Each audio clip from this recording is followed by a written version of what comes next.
Hola, hola, muy buenos días, saludos. Aquí va el equipo de maestros de la sede de la voluntad de Dios, saliendo desde Maicao hacia la sede educativa de la voluntad de Dios. Hoy tenemos la misión de llegar allá. ¿Qué hora es, Iván?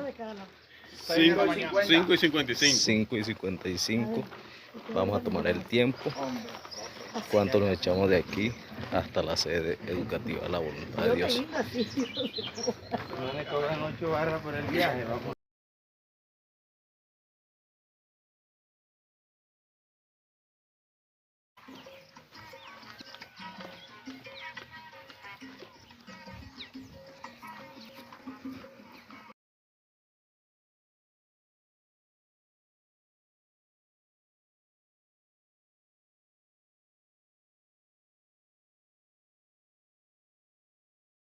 La finca Villa Fátima, vamos cortando camino.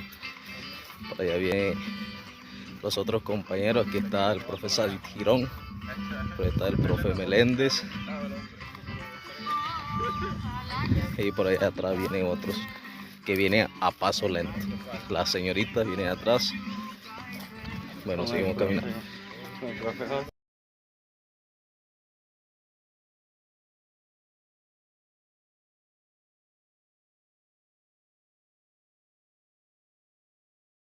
Ya casi 40 minutos. Llevamos casi 40 minutos. Por allá vienen los compañeros. Ya estamos ya en la finca Villa Fátima.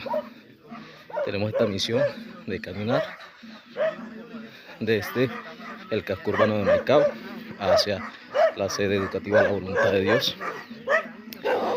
Sabemos que los estudiantes que asisten a la sede educativa caminan más tiempo y más distancia. Por eso que hoy estamos haciendo este ejercicio